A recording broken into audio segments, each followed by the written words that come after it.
Why can't I stop sinning? Let me help you to break the cycle. You see, what it is that when you are not in the word, okay, the flesh begins to increase. When you're in the word, the spirit increases.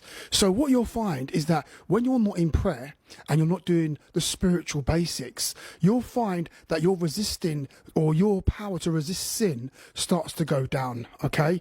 Because the more word and spiritual activities you have in your life is the more power you have to overcome sin and the devil. See, we get our power from the Spirit of God. And if we are not in the Spirit of God, then we won't have any power to overcome a sinful behavior. We won't have any power to overcome the flesh. So this is the reason why us as believers, while we keep on sinning and making mistakes and doing all forms of craziness, you'll always find out it's always linked to our word reading life, our prayer life, our spiritual walk with Christ.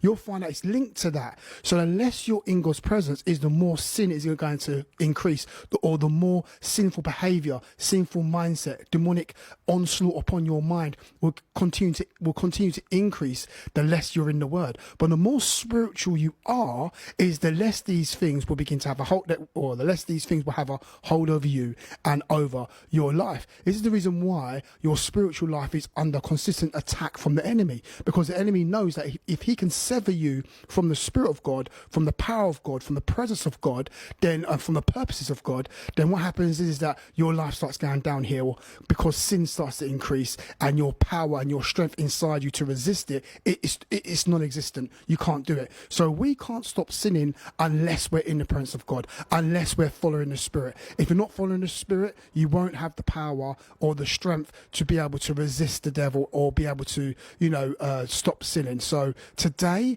get into the word, become more spiritual, be more serious about your walk with God, and you'll start to see sin starts to decline in your life.